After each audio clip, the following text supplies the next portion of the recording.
نحمدہ ونصلی ونسلم علی سیدنا و مولانا محمد رسول النبی الامین المکین الحنین الکریم الرؤوف الرحیم اما بعد فاعوذ باللہ من الشیطان الرجیم بسم اللہ الرحمن الرحیم۔ واجب الاحترام ساتھی، اللہ تعالیٰ کا بے پناہ لطف و کرم اور اس کا احسان عظیم ہے کہ جس کی توفیق سے ہم اس کے ذکر کے لیے اس کے گھر میں جمع ہیں۔ آج ہم اللہ کی توفیق سے ہی سورہ توبہ کی آیت نمبر 63 سے اپنے سبق کا آغاز کر رہے ہیں۔ اللہ کریم نے ارشاد فرمایا: الم یعلموا انہ من یحادد اللہ ورسولہ وان لہ نار جہنم خالدا فیہا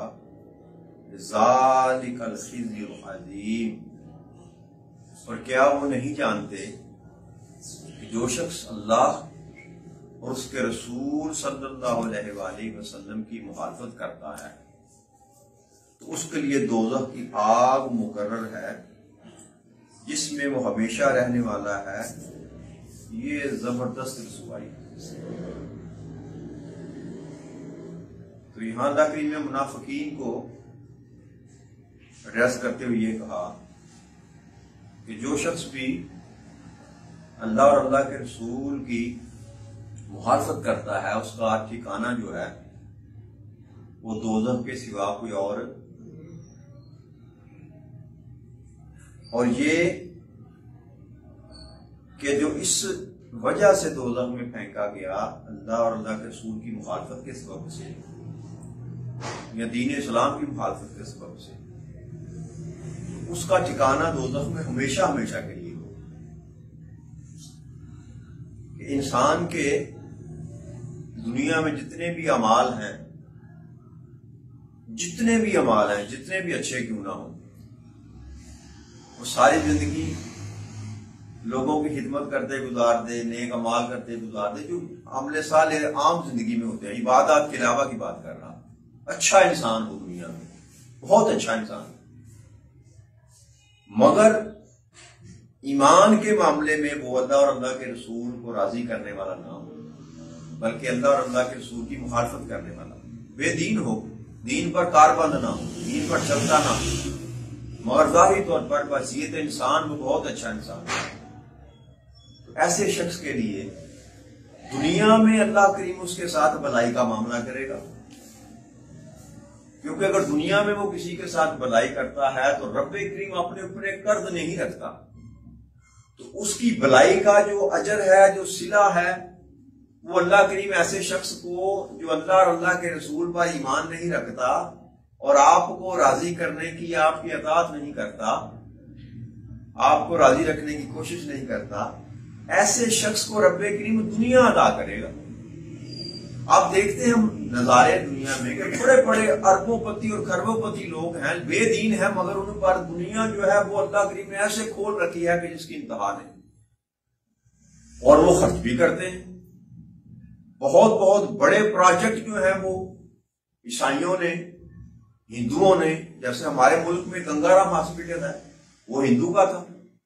اسی طرح اور کئی ایسے میں گنانا شروع کر دوں تو لمبی لسٹ ہے جو غیر مسلموں نے یہاں پر کام کیا اور اب بھی کر رہے ہیں۔ اور عالمی سطح پر جو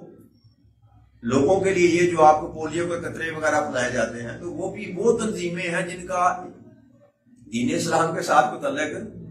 تو ظاہری طور پر دنیا میں انسانوں پر مال خرچ کرتے ہیں، لوگوں کی خدمت کرتے ہیں۔ تو یہ بات سمجھ آ جانی چاہیے انسان کو کہ بھلے انسان جتنا ہی مرضی اچھا کیوں نہ دنیا میں بن جائے، اگر اس کا عقیدہ درست نہیں، اگر اس کا ایمان نہیں ہے اللہ اور اللہ کے رسول پر، تو اس کے سارے اعمال جو ہیں وہ آخرت میں کام نہیں آئیں گے۔ آخرت میں کامیابی کے لیے جو شرط رب کریم نے لگائی وہ یہ ہے اللہ اور اللہ کے رسول کو راضی کرنا، اللہ اور اللہ کے رسول کو راضی کرنا۔ اب اللہ اور اللہ کے رسول کی مخالفت کیا کسی نے کرنی؟ اللہ کی کیا مخالفت ہو سکتی؟ اگر ساری کائنات کے جتنے بھی اسباب ہیں، کروڑوں اربوں انسان جو ہیں، یہ سارے مل کر بھی اگر رب کریم کا کچھ بگاڑنا چاہے تو بگاڑ سکتے ہیں؟ نہیں بگاڑ سکتے۔ کیونکہ حقیقی طاقت تو وہ ہے، حقیقی قوت والا تو وہ ہے۔ یہاں مخالفت سے مراد صرف یہ ہے کہ دین اسلام کی مخالفت، تاجدار کائنات صلی اللہ علیہ وسلم کی مخالفت ذات کی مخالفت نہ تھی۔ آپ کو تو صادق و امین کہتے تھے، اور آپ کے فیصلے بھی مدینہ میں بھی یہودی قبائل جو تھے وہ اپنے تنازعات لے کر نبی اکرم صلی اللہ علیہ وسلم کے پاس آیا کرتے تھے، اور تاجدار کائنات صلی اللہ علیہ وسلم ان کے قبائل کے فیصلے کرنے کے لیے ان کے قبائل میں بھی جایا کرتے تھے۔ ظاہری طور پر نبی اکرم صلی اللہ علیہ وسلم کی شخصیت پر ان کو کوئی اعتراض نہ تھا، مخالفت جو تھی نا وہ دین کی مخالفت تھی، جس دین کو نبی اکرم صلی اللہ علیہ وسلم پیش کر رہے تھے اس دین کی مخالفت۔ تو اللہ اور اللہ کے رسول کی مخالفت سے مراد ہے کہ اللہ کے دیے ہوئے پیغام کو اور نبی اکرم صلی اللہ علیہ وسلم کی دی ہوئی شریعت کی مخالفت کرنا، یہ اللہ اور اللہ کے رسول کی مخالفت ہے، ورنہ اللہ کے ساتھ اور مخالفت کیا ہو سکتی؟ تو جو بندہ شریعت مطہرہ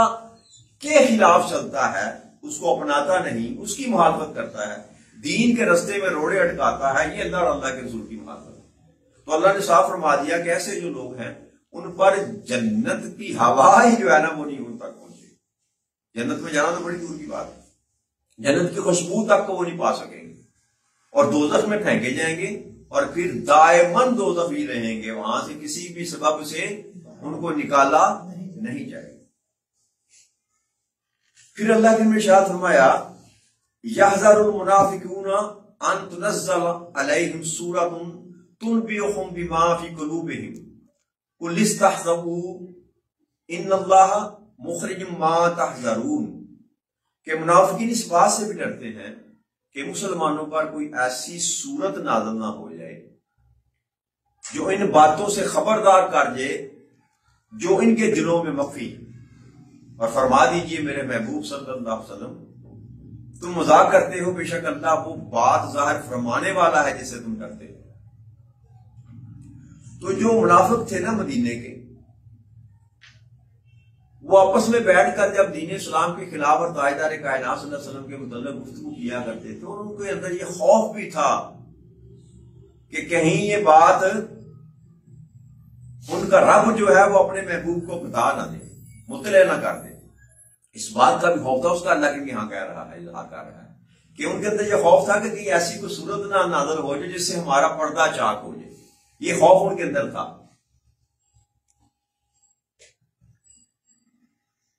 ایک منافق کا ذکر آتا، اس نے کہا کہ میں چاہتا ہوں کہ مجھے اگر 100 کوڑے بھی مار دیے جائیں تو مجھے کوئی پرواہ نہیں، لیکن یہ ہے کہ میرے متعلق کوئی ایسی چیز نہ نازل ہو جائے جس سے میری رسوائی ہو، یعنی کہ میری منافقت کا پردہ نہ چاک ہو جائے۔ نبی اکرم صلی اللہ علیہ وسلم جب تبوک سے واپس آ رہے تھے نا، تو منافقین کی جماعت رستے میں کھڑی ہو گئی۔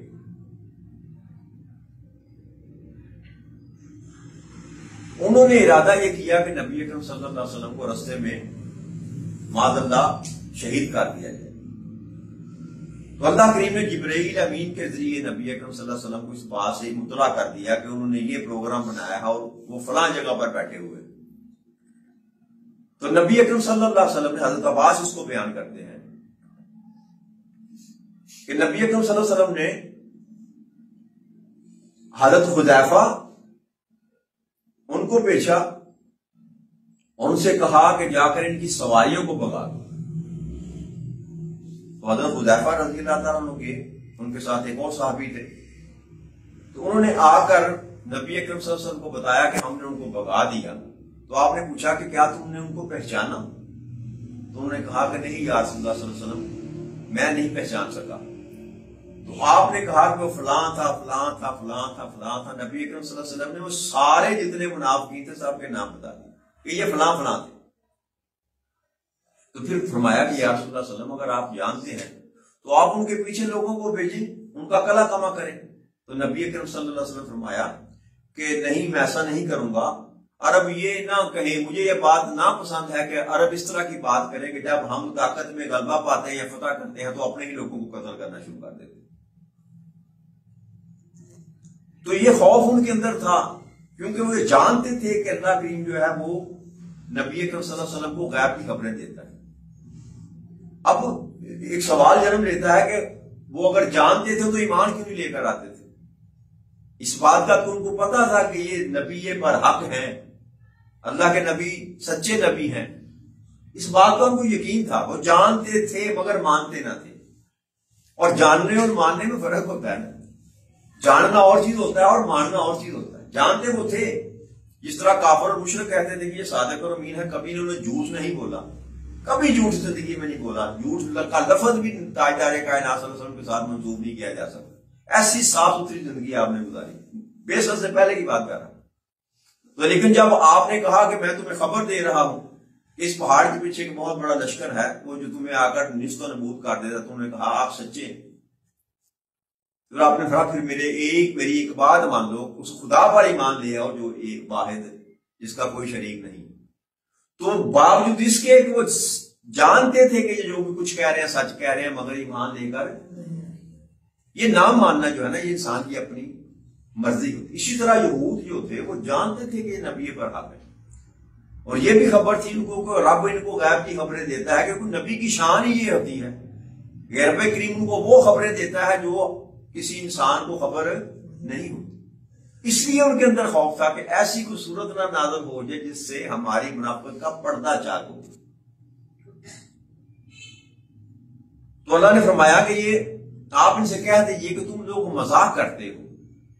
لیکن اللہ ظاہر فرمانے والا ہے جس سے تم ڈر رہے ہو۔ اب یہ رب کریم نے یہ بات کہلائی کہ اب میں وہ وقت گزر گیا کہ جب تمہارا پردہ رکھا جاتا تھا، اب تمہارے سارے پردے جو ہے میں اٹھانے والا ہوں۔ آگے اسی آیت کریمہ سے اگلی آیت میں اللہ نے فرمایا وَلَا إِن سَأَلْتُهُمْ لَيَقُولُنَّ إِنَّمَا كُنَّا نَخُوضُ وَنَلْعَبُ قُلْ أَبِاللَّهِ وَآيَاتِهِ وَرَسُولِهِ كُنتُمْ تَسْتَهْزِئُونَ کہ تاجدار کائنات صلی اللہ علیہ وسلم جب لوگ سے کہتے تھے نا، کبھی پتہ چلتا کہ اس بندے نے فلاں نے یہ بات کی ہے نبی اکرم صلی اللہ علیہ وسلم کے متعلق یا مسلمین کی جماعت کے متعلق، تو اللہ فرما رہا ہے کہ جب آپ ان سے دریافت کرتے ہیں تو وہ ضرور یہی کہیں گے کہ ہم تو صرف مذاق کر رہے تھے، ہم تو بات چیت میں دل لگی کر رہے تھے۔ تو فرما دیجئے کہ کیا تم اللہ اور اس کے رسول کی آیات اور اس کے رسول کے ساتھ مذاق کر رہے تھے؟ نبی اکرم صلی اللہ علیہ وسلم جب تبوک کے لیے جا رہے تھے نا، تو آگے نبی اکرم صلی اللہ علیہ وسلم کے آگے جو تھے نا منافقین تھے، اور وہ جو تھے نا ٹھٹھا کر رہے تھے، نبی اکرم صلی اللہ علیہ وسلم کے متعلق گفتگو کر رہے تھے اور مسلمانوں کے خلاف گفتگو کر رہے تھے۔ تو تاجدار کائنات صلی اللہ علیہ وسلم نے حضرت قتادہ اس آیت کی تفسیر میں یہ بیان کرتے ہیں کہ نبی اکرم صلی اللہ علیہ وسلم نے ان کو بلایا، کیونکہ جبریل امین نے آ کر تاجدار کائنات صلی اللہ علیہ وسلم کو مطلع کر دیا کہ یہ اس طرح کی گفتگو کر رہے ہیں۔ تو آپ ان سے پوچھا کہ تم نے اس طرح کہا تھا؟ تو انہوں نے کہا کہ اللہ کے نبی ہم تو محض خوش طبعی کر رہے تھے، دل لگی کر رہے تھے۔ اور اسی طرح حضرت مجاہد نے اس آیت کی تفسیر میں یہ کہا کہ ایک منافق تھا، وہ یہ کہا کرتا تھا کہ وہ محمد جو ہے صلی اللہ علیہ وسلم ہمیں بتاتے رہے ہیں فلاں کی اٹھنی فلاں جگہ پر ہے، فلاں اکاؤنٹ فلاں جگہ پر ہے۔ جی صحابہ کرام آ جایا کرتے تھے نا اپنے یہ مسائل لے کر بھی، میرا اونٹ گم ہو گیا یا رسول اللہ صلی اللہ علیہ وسلم، تو آپ فرماتے وہ فلاں جگہ پر فلاں۔ تو اس طرح مذاق کر رہا تھا کہ وہ ہم یہ کہتے رہتے ہیں اور دعویٰ کرتے ہیں کہ میں اللہ کا نبی ہوں۔ تو اس کے متعلق یہ آیت کریمہ نازل ہوئی، ایک اور یہ بھی آتا بہرحال کہ یہ ان کا معمول تھا نبی اکرم صلی اللہ علیہ وسلم کے متعلق اس طرح کی گفتگو کرنا، اور سامنے جب آتے تو آپ کی تعریفیں کرتے۔ تو اللہ ان کو یہ بات کر رہا ہے کہ تم اللہ اور اللہ کے رسول کے ساتھ مذاق کر رہے ہو، اللہ کے یاد کے ساتھ مذاق کر رہے ہو۔ تو اس آیت کریمہ سے یہ بھی بات سمجھ آئی کہ نبی اکرم صلی اللہ علیہ وسلم کی ذات کے متعلق ایسے کلمات زبان سے ادا کرنا، چاہے انسان کے دل کے اندر وہ بات نہ ہو، یہ بھی توہین ہے، یہ بھی تاجدار کائنات صلی اللہ علیہ وسلم کی ذات کے متعلق رب کریم یہ بھی گوارا نہیں کرتا۔ کیا وہ مذاق میں بھی نبی اکرم صلی اللہ علیہ وسلم سے اس طرح کی گفتگو کرے جیسے عام انسان سے کی جاتی ہے؟ اللہ کریم کو یہ گوارا اور یہ توہین رسالت ہے، اور اس پر ہر ایک فقہ پر یہ اس پر متفق ہے کہ اس کی سزا قتل کے سوا کوئی اور نہیں ہے۔ نبی اکرم صلی اللہ علیہ وسلم کی توہین اور اہانت کرنا استغفر اللہ نعوذ، چاہے انسان کی نیت نہ بھی ہو، وہ بھی تو یہ کہتے تھے نا کہ ہم تو بس ٹھٹھا ایسے دل لگی کر رہے تھے۔ تو کسی بھی حالت میں نبی اکرم صلی اللہ علیہ وسلم کی جو شان اقدس اللہ کریم نے ان کو عطا فرمائی، ان کے متعلق ذہن میں ایسی گمان کو بھی لے کر آنا انسان کے سارے ایمان کو غلط کر دیتا۔ اللہ نے یہ شان عطا فرمائی اپنے میں۔ تو اللہ فرماتا ہے لا تعذروا قد کفرتم بعد ایمانکم ان نعفو عن طائفۃ منکم نعذب طائفۃ بانہم کانوا مجرمین۔ اور اب تم معذرت مت کرو، اب تم معافی نہ مانگو، بے شک تم نے اپنے ایمان کے اظہار کے بعد کفر کیا، یعنی کہ ایمان کو تم نے کہا کہ ہم ایمان والے ہیں، مگر تاجدار کائنات صلی اللہ علیہ وسلم کا تعلق اپنے دل میں اس طرح کی باتیں رکھ کر تم نے اپنے کفر کو ظاہر کیا۔ بات سمجھ آ رہی ہے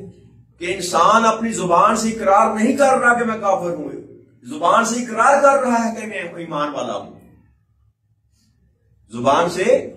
اقرار کر رہا ہے کہ لا الہ الا اللہ محمد رسول اللہ کا کلمہ پڑھ رہا ہے، نمازیں بھی پڑھ رہا ہے، روزے بھی رکھ رہا ہے، سارا کچھ کر رہا ہے، مگر اس کا دل اس بات کی تصدیق نہیں کر رہا۔ تو اللہ فرما رہا ہے کہ تم نے ایمان میں آنے کے بعد بھی کفر کا اظہار کیا۔ اسی لیے کہتے ہیں ایمان اس وقت تک مکمل نہیں ہوتا جب تک زبان سے اقرار نہ کیا جائے اور دل سے تصدیق نہ کی جائے۔ آپ کا دل تصدیق کرے اس بات کی جو کچھ تاجدار کائنات صلی اللہ علیہ وسلم لے کر آئے وہ حق ہے، تب آپ ایمان والے ہیں۔ آدھی زبان سے کلمہ پڑھ لینے سے انسان مسلمان نہیں ہو جاتا، تصدیق قلب لازمی ہے، تصدیق قلب لازمی ہے، زبان سے اقرار کرنا لازمی نہیں ہے، تصدیق قلب لازمی ہے، دل سے تسلیم کرے کہ اللہ کے سچے اور آخری رسول۔ تو اللہ نے یہ فرمایا کہ تم اب معذرت نہ کرو، اب معافیاں نہ مانگو۔ اور یہ واقعہ بھی وہی جو میں نے عرض کی نا کہ نبی اکرم صلی اللہ علیہ وسلم تبوک کے لیے جا رہے تھے، تو وہ 3 لوگ تھے جو یہ اکٹھا کر رہے تھے، باتیں کر رہے تھے، اور ان کے ساتھ ایک مسلمان بھی تھا جو بیس بدل کر ان کے ساتھ تھا،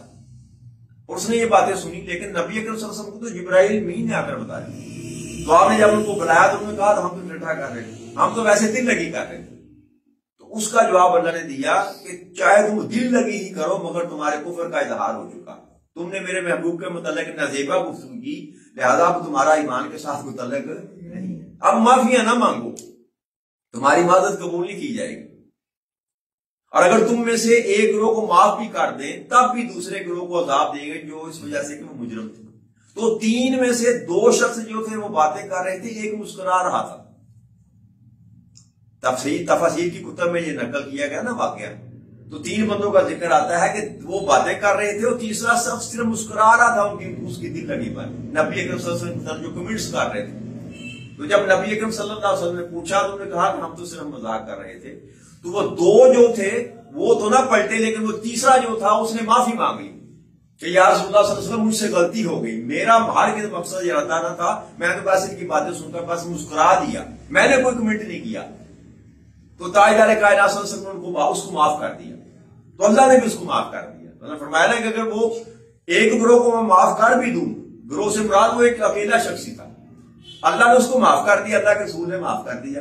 کیوں کہ اس کی نیت میں بھی یہ بات شامل نہ تھی کہ میں نبی اکرم صلی اللہ علیہ وسلم کی احانت کرنا چاہتا ہوں، بس وہ جیسے گزرتے گردے وہ مذاق کر رہے تھے تو وہ اس پہ ہنس دیا۔ تو یہ بھی اللہ کی غیرت کو گوارا نہ ہوا کہ کوئی میرے محبوب کے متعلق ٹھٹھا کرے اور کوئی اس پر مسکرا دے، یہ مسکرانے کی بات تو نہیں ہے نا کہ نبی اکرم صلی اللہ علیہ وسلم کی کو احانت کرے تو ایمان والا مسکرا دے، ایمان والے کا تو وہ مر جانے کا مقام ہوتا ہے۔ تو اس نے معافی مانگ لی صحابی نے، تو نبی اکرم صلی اللہ علیہ وسلم کیونکہ اللہ تو دلوں کا حال جانتا ہے، تو اللہ کے اذن سے نبی اکرم صلی اللہ علیہ وسلم نے اس کو معاف کر دیا، اللہ نے بھی اس کو معاف کر دیا۔ لیکن اللہ نے فرمایا کہ ان کو معاف نہیں کیا جائے گا جو مجرم تھے، جو جانتے بوجھتے میرے محبوب کی احانت کر رہے تھے، ان کو معاف نہیں کیا جائے گا، ان کو ہم ضرور عذاب دیں گے، ان کو ہم ضرور عذاب دیں گے۔ تو یہ اللہ کریم نے جو بات کی کہ جو میرے محبوب کے متعلق کسی بھی قسم کی احانت کا مرتکب ہوگا، دنیا میں اگر کوئی سسٹم نہ ہو اس کو عذاب دینے کا، سزا دینے کا، لیکن میں اس کو معاف نہیں کروں گا۔ یہ ایسا جرم ہے کہ جس کی معافی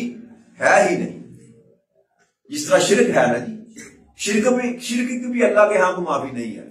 مشرک جتنی بھی تعویلیں پیش کرے گا قیامت کے دن اللہ کی قبول نہیں کرے گا۔ اور دوسرا یہ احانت رسول صلی اللہ علیہ وسلم کرنے والا بہت شخص بھی جتنی بھی دلیلیں تعویلیں پیش کرے گا اللہ قبول نہیں کرے گا۔ تو کتنا مقام ہے تاجدار کائنات صلی اللہ علیہ وسلم پر اللہ کے ہاں کہ شرک کے معاملے میں اللہ کریم کمپرومائز نہیں کرے گا، کوئی بات نہیں سنے گا، اور تاجدار کائنات صلی اللہ علیہ وسلم کی شان اقدس میں کی ہوئی بری بات کو اللہ کریم قبول نہیں کرے گا۔ اتنا بڑا جرم، یعنی کہ شرک کے بعد سب سے بڑا جرم جو اللہ کی بارگاہ میں ہے وہ نبی اکرم صلی اللہ علیہ وسلم کی ذات کے متعلق بدگمانی رکھنا دل میں۔ زبان سے بات کرنی تو بڑی دور کی بات ہے، اگر اللہ نہ کرے اللہ نہ کرے اللہ نہ کرے کسی دل کی پنہاں اتھائیوں میں بھی آپ کے ذہن میں اب دل میں یہ بات آ گئی تاجدار کائنات صلی اللہ علیہ وسلم کی ذات اقدس کے متعلق کوئی منفی، تو سمجھ لیجیے بیڑا غرق ہو گیا، فقط ایمان نہ جاتا رہا، آپ کی آخرت بھی برباد ہو گئی، اللہ کے ہاں مجرم ٹھہر گئے، اور اللہ کہتا ہے ایسے مجرموں کو میں عذاب ضرور بالضرور دوں گا، معافی کا کوئی معاملہ ہی نہیں۔ تو سمجھ یہ بات آئی کہ سارے جہاں پر اعمال انسان کے ضروری ہیں، نبی اکرم صلی اللہ علیہ وسلم کی شریعت مطہرہ پر جس قدر عمل کرنا ضروری ہے، اس سے بڑھ کر تاجدار کائنات صلی اللہ علیہ وسلم کی حرمت اور محبت جو ہے اللہ کے ہاں زیادہ مقدم ہے۔ بھائی نماز ہے، نماز، روزہ، حج، یہ جتنے عبادات نوافل ہم پڑھتے ہیں، عمرے کرتے ہیں، جو کچھ بھی ہم کر رہے ہیں اللہ کے، یہ سارے حقوق اللہ ہیں۔ اللہ چاہے گا تو معاف کر دے گا، اس کو کوئی روکنے والا نہیں ہے۔ اگر اللہ چاہے گا تو میں اگر ایک بھی نماز نہ پڑھوں تو وہ چاہے گا تو مجھے معاف کر دے گا، وہ بچہ، کیونکہ یہ اس کا حق ہے، کسی اور کا حق نہیں ہے۔ مگر یہ بات سمجھ آئی کہ اللہ سارا کچھ معاف کر دے گا جو جس کا تعلق اس کی ذات کے ساتھ منسوب ہے۔ نماز نہ پڑھے، روزہ نہ رکھیں، حج نہ کرے گا، کوئی بات نہیں، مگر اگر دل میں محبت رسول نہ ہوئی، دل میں نبی اکرم صلی اللہ علیہ وسلم کی شان کے متعلق کوئی گمان اگر غلط ہوا تو پھر سارا کچھ ہی غلط، سارا کچھ غلط۔ ایک طرف وہ ہے جس کے پاس کوئی نماز نہیں، کوئی روزہ نہیں، حج نہیں، کچھ بھی نہیں، اور ایک طرف وہ ہے جس کے پاس سب کچھ ہے مگر دل میں تاجدار کائنات صلی اللہ علیہ وسلم کی محبت نہیں۔ تو گھاٹے کا سودا اس نے کیا جس نے نبی اکرم صلی اللہ علیہ وسلم کی محبت کو جگہ نہ دل میں دی، یہ باتیں ساری کی ساری دری کی دری رہ گئی۔ لیکن اس کا مطلب یہ نہیں ہے لیجیے گا کہ عبادت نہیں کرنی چاہیے، یہ راہ فرار نہیں ہے۔ میں آپ کے سامنے موازنہ پیش کر رہا ہوں۔ اللہ اگر چاہے گا تو ساری عبادات جو ہیں آپ کی ہوئی ایک عمل کے، ایک بد عملی کے ذریعے اٹھا کر پھینک دے گا، اس کو اٹھا دو دوزخ میں، مجھے نہیں چاہیے اس کی عبادت، میرے محبوب کا گستاخ تھا۔ اور ایک وہ جو نبی اکرم صلی اللہ علیہ وسلم سے محبت کرنے والا تھا مگر اس کے پاس کچھ عمل نہ تھا،